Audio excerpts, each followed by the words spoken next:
My name is Veronica Warner, and at 66 years old, I've learned that the deepest wounds don't come from strangers.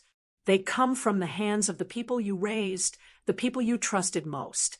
Tonight, as I sit at my kitchen table with dirt still under my nails from a lifetime of honest work, I want to tell you about the night everything I built was torn apart. The night my own son and his wife decided to destroy my $20,000 greenhouse to teach me a lesson, and the choice I made that changed all of our lives forever. The blare of my phone shook me awake at 2:11 in the morning. At first, I thought it was just another wrong number, but when I reached for the screen, my security camera app was flashing red. Motion had been detected in the greenhouse behind my house. I sat up so fast my glasses slipped off the nightstand. My heart was pounding as I pulled on the old sweater draped over the chair. I live alone, and I don't scare easily, but seeing that alert in the middle of the night froze my breath.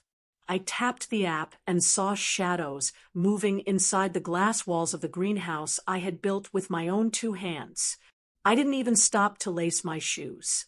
I shoved my feet into my house slippers, grabbed the flashlight I keep by the door, and ran out into the cool night air. The ground was damp from rain earlier in the evening, and every step squished as I hurried toward the back of the property. When my flashlight beam landed on the greenhouse, my stomach dropped. The door hung crooked on its hinges. Several glass panes were smashed out completely, jagged edges catching the moonlight. I slowed down, my hand shaking, so hard the beam of light wavered across the yard. I pushed the door open, and the sight inside nearly knocked me to my knees. Rows of plants I had cared for every single day were ripped apart. Orchids I'd spent months nurturing were lying in pieces across the floor. Tomato vines I had trained carefully up trellises were yanked out by the roots. The irrigation lines I'd installed by hand were cut, water pooling across the concrete. It didn't look like an accident. It didn't look like a storm had blown through. This was deliberate. I stepped carefully through the broken glass and soil scattered everywhere. The smell of destruction hit me as strong as smoke. I raised my flashlight higher, following the muddy boot prints that trailed across the floor. Then I stopped cold.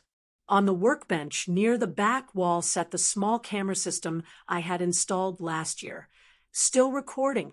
With trembling fingers, I tapped the screen to play back the footage. The grainy black and white image sprang to life. And there they were, two people, clear as day, my own son Vincent and his wife Jennifer. I watched them on the screen, moving from row to row. Vincent was stomping on trays of seedlings. Jennifer was yanking down hanging baskets, tossing them like they were trash. They weren't rushing. They weren't panicked. They were calm, methodical, even talking to each other as they went. At one point, Vincent turned directly toward the camera, his face lit up plain as day. He smirked. Jennifer leaned in beside him and laughed before they went back to tearing down what I had spent years building. My flashlight slipped in my sweaty hand, clattering against the bench. I grabbed it quickly, my whole body shaking. My son, my only child, and his wife. I lowered myself onto a broken crate, staring at the wreckage. My head couldn't catch up to what my eyes were seeing. This wasn't some stranger. This wasn't kids fooling around. This was my own family. The order forms for the hospital's healing garden sat under a pile of dirt on the floor, ruined. That contract alone had been worth nearly $20,000. I had worked for months preparing that order, and in less than an hour, it was gone. I felt hot tears sting my eyes, but I forced myself to stay steady. I lifted the phone again and rewound the video, watching Vincent and Jennifer walk in, kick the door open, and get to work like it was nothing, like it was a lesson they were teaching me. I pressed my hands against my knees, soil grinding into the fabric of my slippers. My voice barely made a sound when I finally spoke, the words falling out on their own. Why would my own family do this? A week before that awful night, I had sat at my dining room table with Vincent and Jennifer. It was a Sunday, and I had made roast chicken, mashed potatoes, and green beans. I always try to cook a full meal when my son visits, even if we don't see each other as often anymore. The conversation had been pleasant at first. Jennifer was talking about a new restaurant she wanted to try in town, and Vincent was complaining about traffic near his office. But halfway through dinner, the tone shifted. "Mom," Vincent said, putting down his fork, "we've been thinking about your greenhouse. You know, you're getting a little older, and we thought maybe it's time you let us step in and help out." I raised my eyebrows. "Help out how?"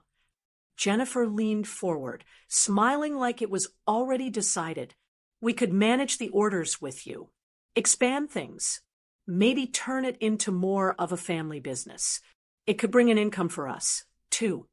I kept my voice steady. The greenhouse already is a business. It supports me. And managing it isn't just watering plants. It's not something you can just step into without training. Vincent chuckled, like I was being difficult. "Mom, come on. You're making it sound more complicated than it is. You water, you trim, you plant. Anyone can do that. I can handle it." Jennifer set her fork down and gave me a look I'll never forget. "Honestly, Veronica, you work like a mule. You're out there every morning and evening. At your age, don't you think it's time to slow down? Vincent and I could take over some of that. You could finally relax, maybe even travel." Her words stung. I had spent years building the greenhouse into something steady. It wasn't just work to me, it was my pride. I folded my hands on the table and answered as calmly as I could. "I appreciate the thought, but I'm not hiring family.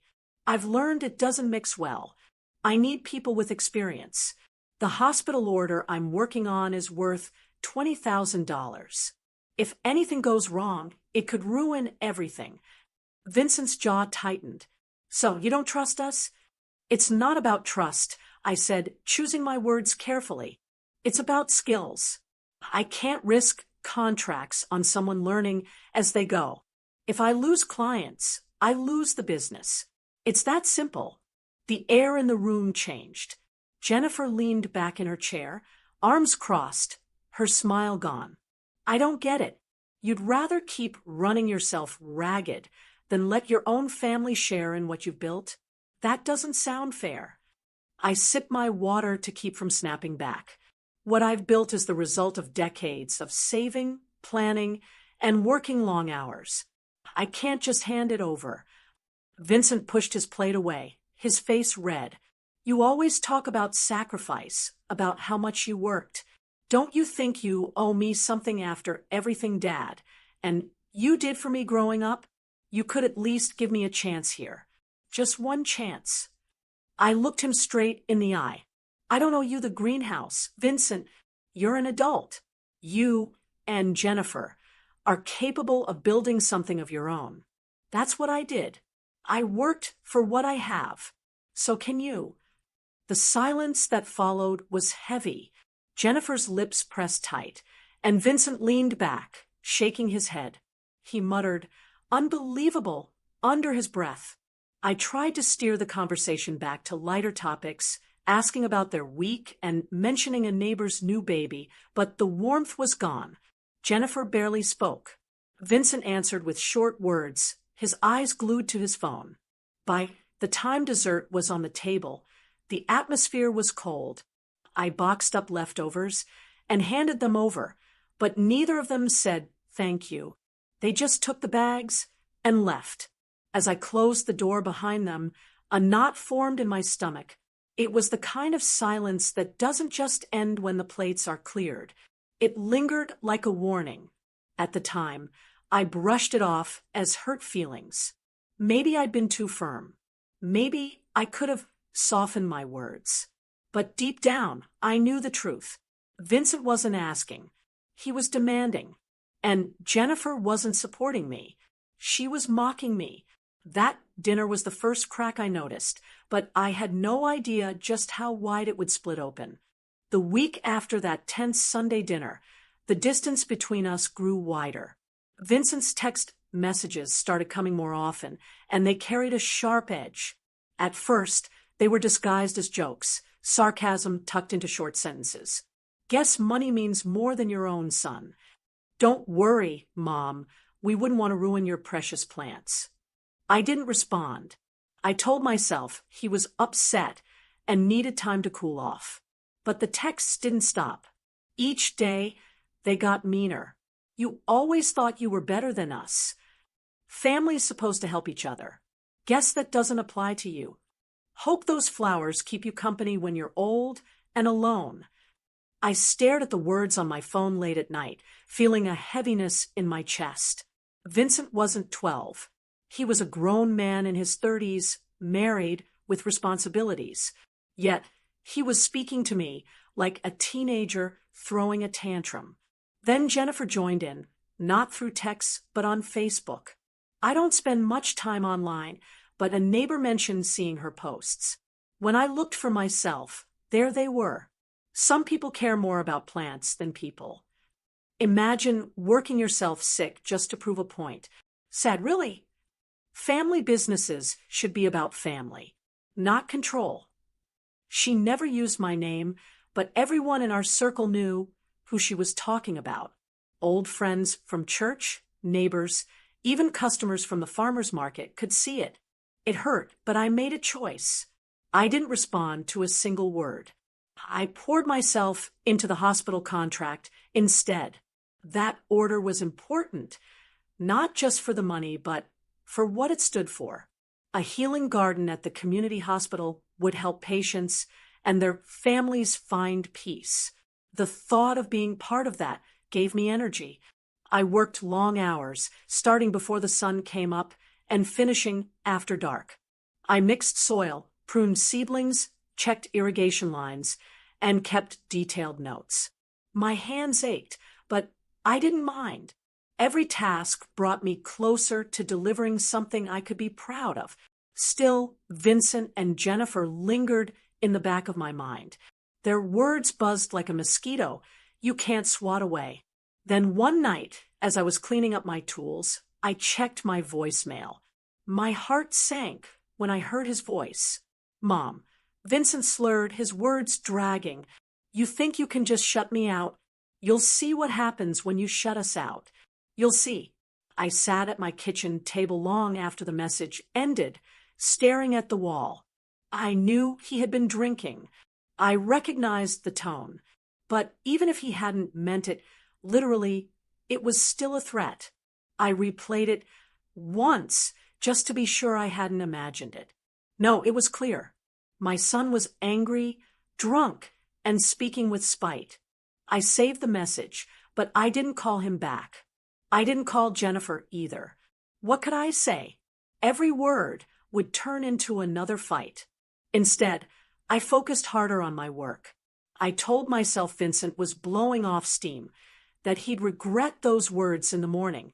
I reminded myself that people say foolish things when they drink.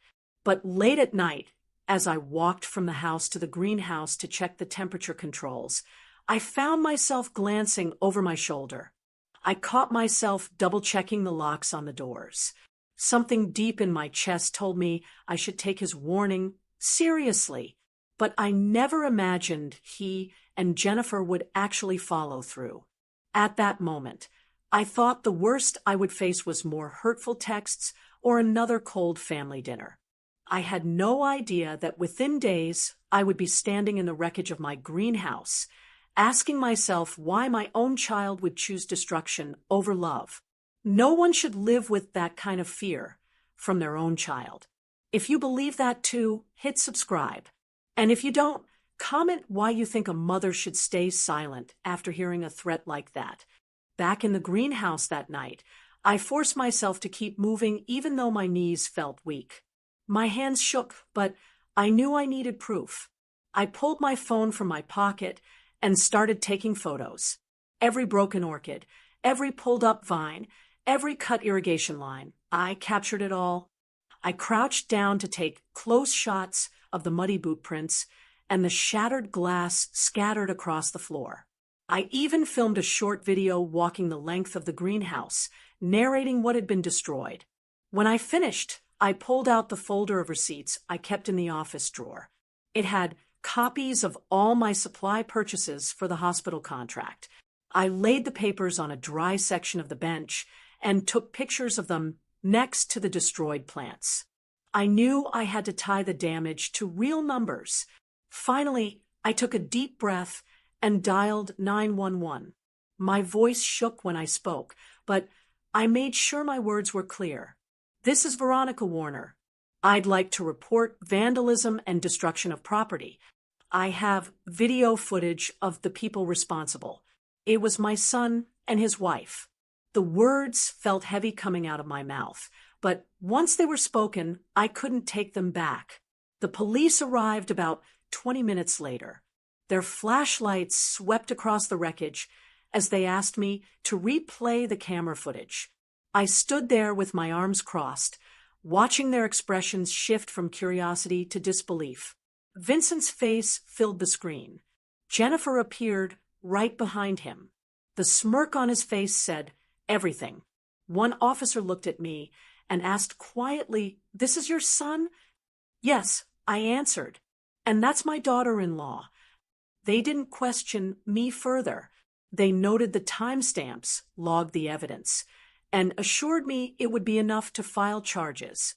I followed them outside, and as their car pulled away, I stayed by the broken greenhouse, staring at the rising sun. My life felt like it had cracked open in a single night.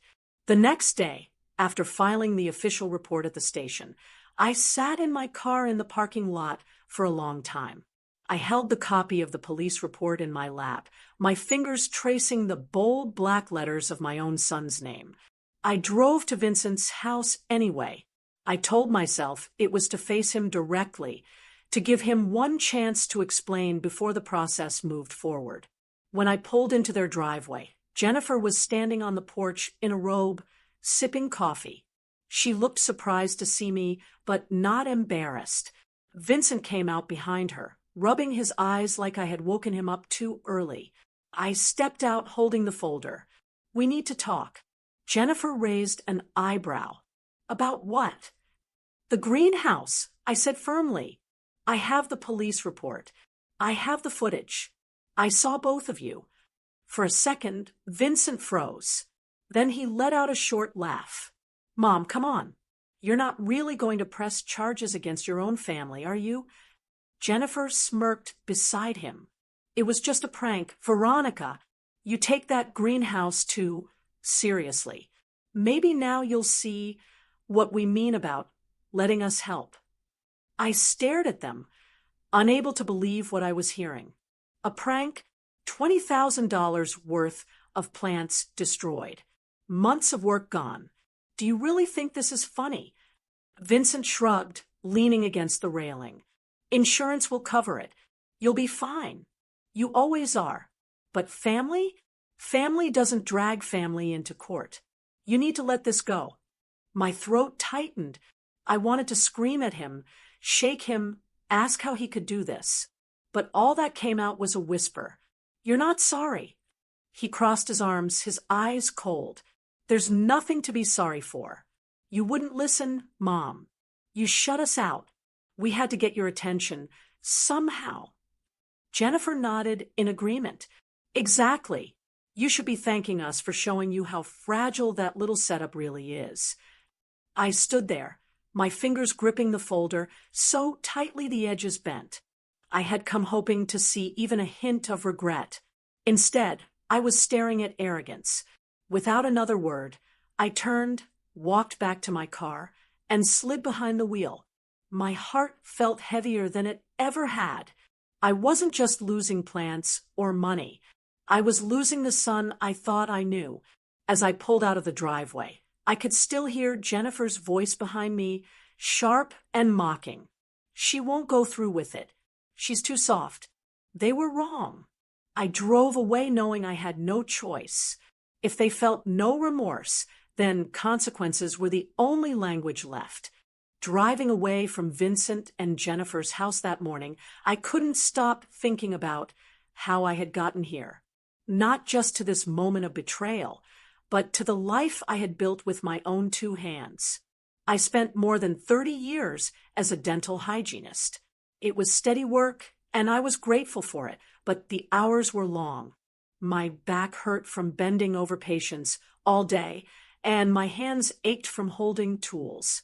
Still, I saved every extra dollar. While my coworkers bought new cars or went on trips, I packed my lunches in brown paper bags and drank coffee from a thermos. I lived frugally because I had a dream. I had always loved growing things. Even as a little girl, I'd line up jars on the windowsill with beans sprouting inside. As an adult, I grew vegetables in every bit of yard I had. For years, I told myself that one day I'd have a proper greenhouse, not just a little backyard shed, but a space where I could grow herbs, flowers, and produce for people who truly valued them. After decades of saving, I finally bought a small piece of land on the edge of town. It wasn't much to look at: patchy grass, an old shed, and some fencing that leaned like it was about to fall. But when I signed those papers, I felt like I'd just been handed a second chance at life. The first greenhouse wasn't fancy. I built it one paycheck at a time. I'd set aside money after bills and groceries, sometimes as little as $50, and use it to buy materials. A neighbor helped me put up the first frame, and I covered it with poly panels I bought at a discount. It was hot in the summer, freezing in the winter, but it worked. I started small, selling herbs and flowers to a couple of restaurants downtown. They were impressed by the freshness and flavor, and word began to spread. Soon, landscapers started coming by, asking for ornamental plants. I kept detailed records, tracked what grew best, and reinvested every bit of profit back into the business. It wasn't easy. There were nights when I'd get home from the dental office exhausted, but I'd still go straight to the greenhouse to check on seedlings or adjust the watering. I gave up vacations. I gave up shopping sprees. My joy came from watching things grow.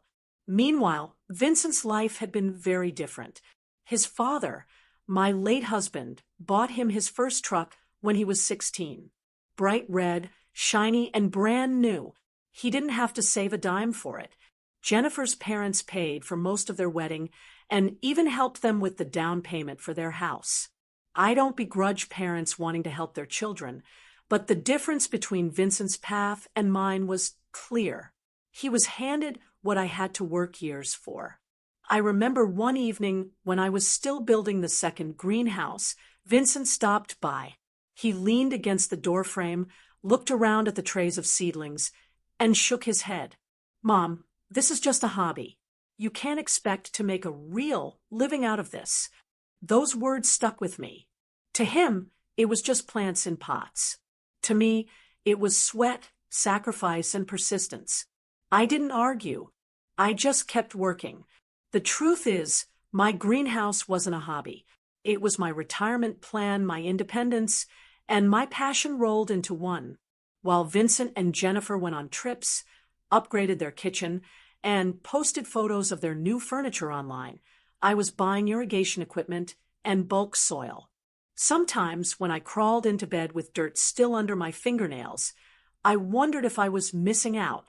But then I'd see the joy on a customer's face when they picked up a bouquet of fresh herbs or the pride of a restaurant owner showing off their dishes made with my produce. And I knew I had chosen the right path. That's what made the destruction so hard to swallow. It wasn't just the money, though $20,000 was a heavy blow. It was the years of effort, the sacrifices, the choices I had made to build something real. Every broken plant represented hours I had spent bent over trays, hours I could never get back. And to know that it was Vincent and Jennifer who had done it, two people who had never known that kind of sacrifice, made it feel like salt in the wound. they had been handed so much, yet they decided to tear down what I had built. As I sat at a red light on the way home, I thought back to all the years I had given, working double shifts, clipping coupons, putting off things I wanted, so I could keep saving. I thought of the lunches I ate alone in the break room, the overtime hours, the nights I came home too tired to cook. All of it had gone into that greenhouse. And now, my son wanted me to act like it didn't matter, like I should just forgive and forget because it was family. But how could I?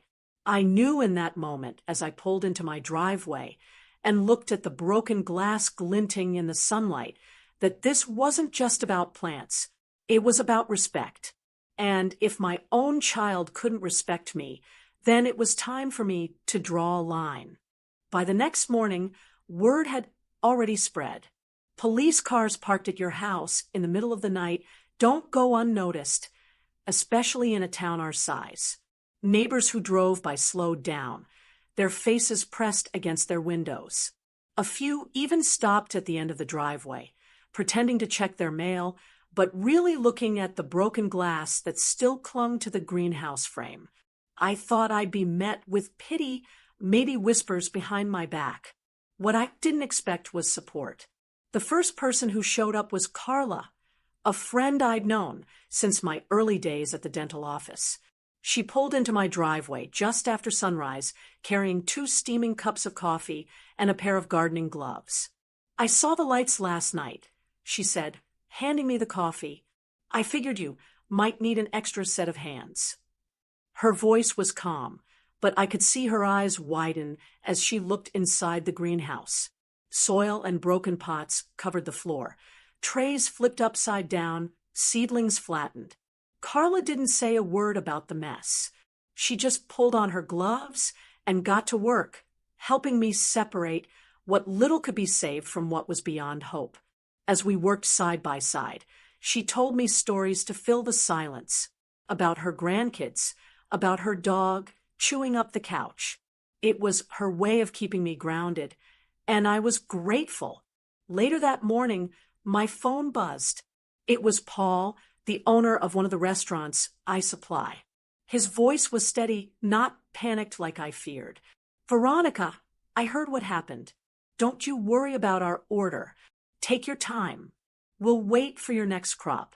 We'd rather wait than go to anyone else." I nearly cried when I hung up. I had braced myself for angry clients, for people demanding refunds. Instead, I was met with patience. Not long after, another call came, this time from my banker. "You've always been reliable," he said. "We'll work with you on this. If you need to restructure payments or pause for a few months, just say the word." Those words gave me a kind of relief I hadn't expected. For years, I had built a reputation for being dependable, and now that reputation was buying me grace.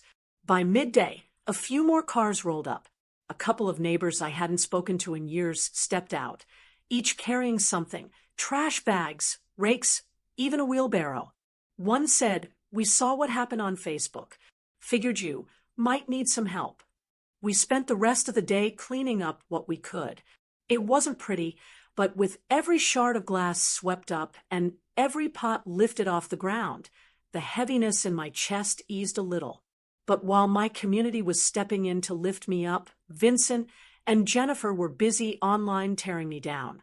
I saw their posts later that evening, screenshots sent by a friend. Jennifer had written, "It's sad when a mother values plants over family. Forgiveness should come before pride." Vincent added comments underneath, things like, "Family isn't supposed to call the cops. Family should work things out at home." The comments section filled with mixed responses. Some people agreed with them, talking about how families should stick together no matter what. Others pushed back, pointing out that destroying someone's livelihood wasn't something you just shrug off. Reading their words hurt. Part of me still wanted to believe Vincent would come to his senses, admit what he did, and apologize. Seeing him double down, painting me as the villain, cut deeper than I wanted to admit. That night, As I sat on the porch with Carla, I confessed, I feel torn. I know pressing charges is the right thing, but I can't stop thinking, what if I really am being too hard? What if people believe them? Carla put her hand over mine. Veronica, you built that greenhouse with your own sweat. You've carried yourself with dignity every step of the way. Don't you let their lies make you second-guess what's right. You're not being cruel, you're holding them accountable. Her words settled something inside me. For the first time since the destruction, I felt steady. The community had shown me I wasn't alone. My reputation was intact. And no matter how loudly Vincent and Jennifer shouted online, the people who truly knew me had already chosen which story to believe. As the sun dipped below the trees that evening, I looked at the piles of broken pots we'd collected, the cleared rows where new plants would one day grow, and I knew I had to keep moving forward. I couldn't undo the damage. I couldn't change the fact that my own son had turned against me. But with the help of those who cared, I could rebuild. And this time, I would do it stronger than before. 6 weeks after the destruction, I found myself sitting on a wooden bench inside the county courthouse. The smell of polished floors and old books filled the air. My palms rested on my lap, fingers folded tight to keep from trembling. I had been in this building before to file papers or pay fees, but never for something like this. When the bailiff called the case, I rose and walked to the witness stand. The judge, a man I'd only seen at a distance around town, looked at me over the top of his glasses. I swore to tell the truth, then took my seat. The prosecutor started by asking me to explain what happened. I kept my voice steady, though my throat felt dry. I described the security alert at 2:11 in the morning, the broken glass, the destroyed plants, and the footage that captured every step of what my son and daughter-in-law had done. When asked to present the video, the screen at the front of the courtroom lit up. There was Vincent, plain as day, lifting his boot and stomping on trays of seedlings. Jennifer stood beside him, laughing as she pulled baskets from their hooks. Their faces were clear, their movements deliberate. The room was silent except for the faint sound of the footage. I kept my eyes on the judge, not on the defendants. I knew if I looked at Vincent, my resolve might falter. When my testimony ended, the defense attorney stood. His argument was that it had been a prank gone wrong. He claimed they hadn't realized how much damage they were causing, that it was all meant as a lesson to show me I couldn't keep everything to myself. He even used the words, they were trying to get her attention, not destroy her livelihood. I wanted to laugh, but I held my tongue. Anyone who had seen that video knew it wasn't a prank. It was calculated. When Vincent and Jennifer took the stand, their story didn't change. Vincent said, "We thought she'd get the message. We didn't mean for it to go so far." Jennifer added, "She always shuts us out. We were just trying to be included." Their voices were smooth, but their eyes didn't match their words. As they spoke, I noticed Jennifer's parents sitting a few rows back. Her mother kept glaring at me, whispering to her husband. I caught enough of their words to know what they thought. She's ruining their lives. What kind of mother does this? Families shouldn't be dragged into court. I sat up straighter. They hadn't seen the months of work that had been lost. They hadn't heard the threats or read the cruel messages. To them, it was just children being punished too harshly. When the testimonies ended, the judge leaned back in his chair. He didn't rush. He looked at the footage again, then at me, then at Vincent and Jennifer. Finally, he spoke. This was not a prank. This was destruction of property documented clearly on video. Ms. Warner, you've presented detailed evidence, including receipts and photos. The court rules full restitution in the amount of $20,000 to be paid directly to Ms. Warner. In addition, both defendants are ordered to complete 200 hours of community service. Finally, given the threats and ongoing hostility, a no-contact order will be issued. Neither of you is to approach or communicate with Ms. Warner without legal representation present. The gavel came down with a sharp crack that echoed through the room. I let out a breath I hadn't realized I was holding. Vincent turned in his seat, his eyes locking on mine. His face was twisted, red with anger. He leaned toward me just enough to mutter under his breath, "You'll regret this." The bailiff stepped closer, reminding him to remain seated. But the words had already reached me. I stood, adjusted the strap of my purse on my shoulder, and walked out of the courtroom without looking back. Each step felt heavy, but firm. My heart hurt. It hurt more than I could put into words, but beneath that pain was a steady calm. I had done what needed to be done.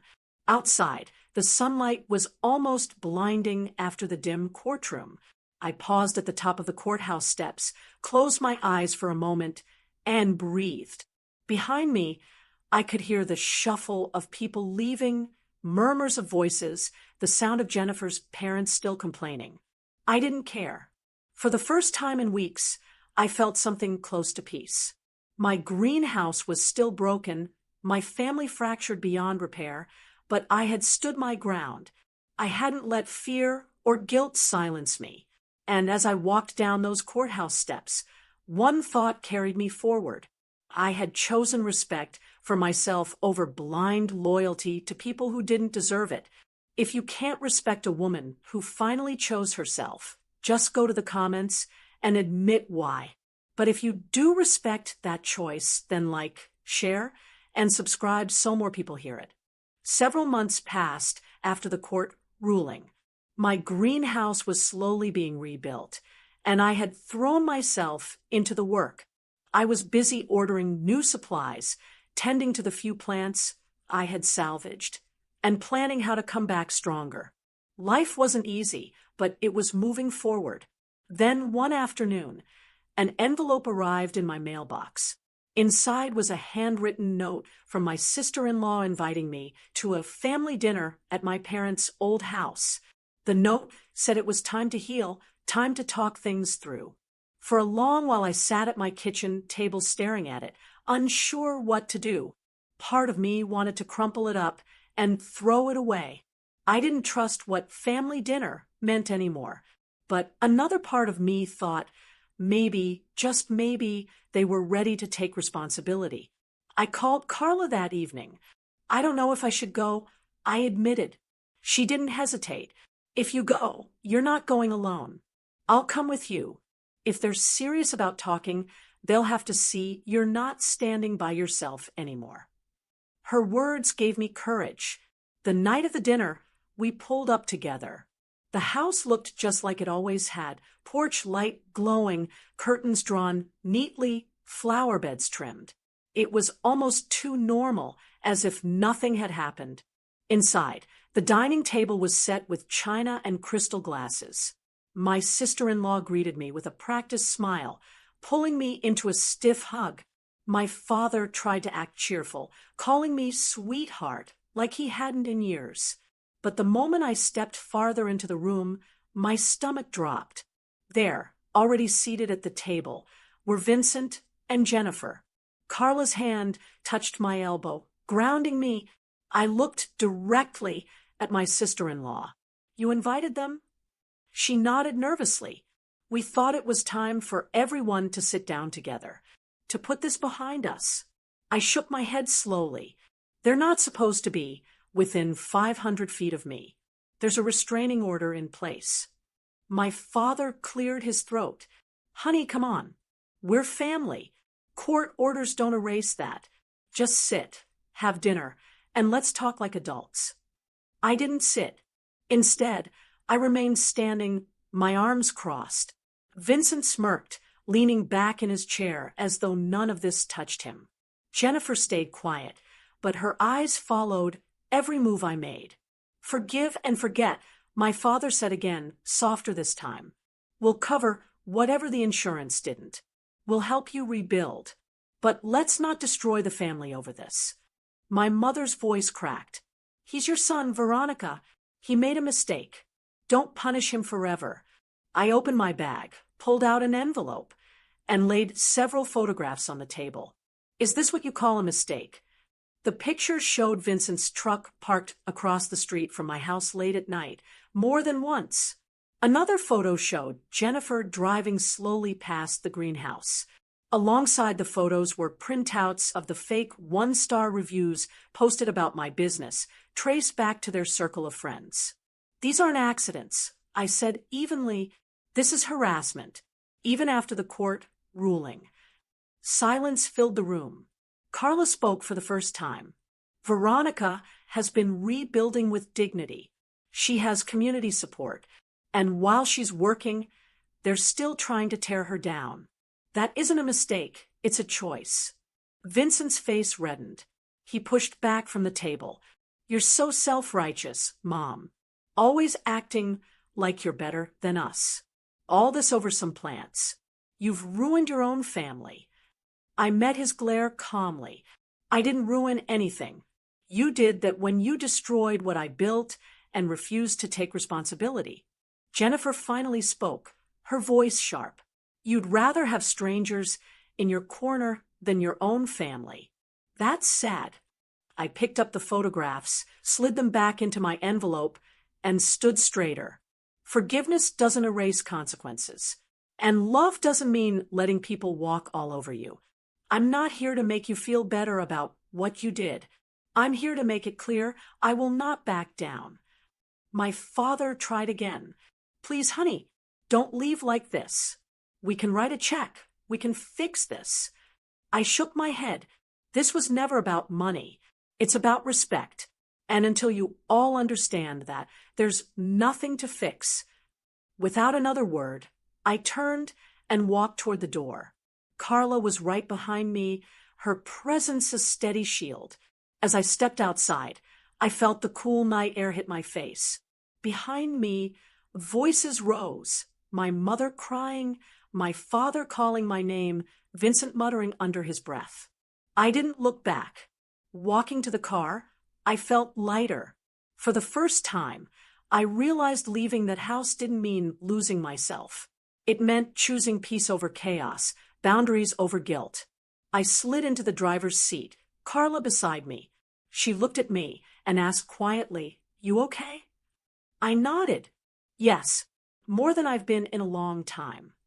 And as we drove away, the noise of that house faded behind me. What stayed with me was the calm certainty that I had done the right thing. 1 year later, my greenhouse looks nothing like the broken shell I walked into that awful night. The new structure is larger, with stronger glass panels and updated security. Rows of herbs stretch across the tables, their scent filling the air. Orchids bloom in soft colors, and trays of vegetables wait to be delivered to clients. Every corner of the place feels alive again. I hired 2 part-time assistants who help with planting, pruning, and preparing orders.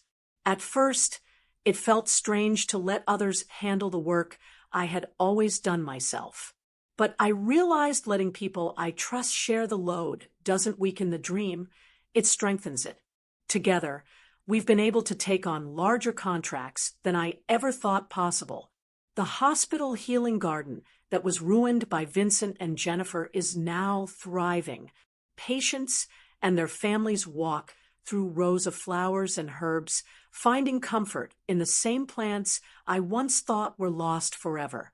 When I visited the garden recently, a woman stopped me and said, "This place gave me peace during my husband's treatments."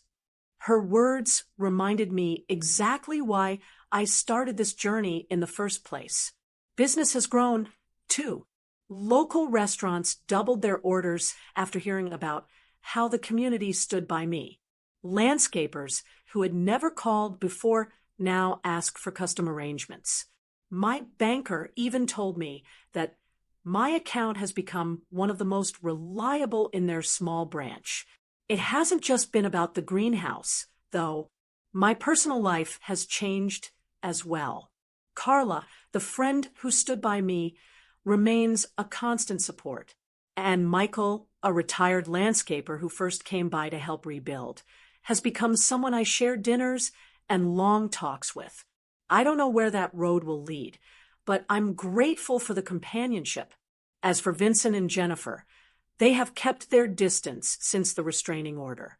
I hear bits and pieces from neighbors, how they complain that I chose strangers over family. But I no longer carry their words on my shoulders. I learned that forgiveness and boundaries can exist together. I can let go of the anger while still holding them accountable.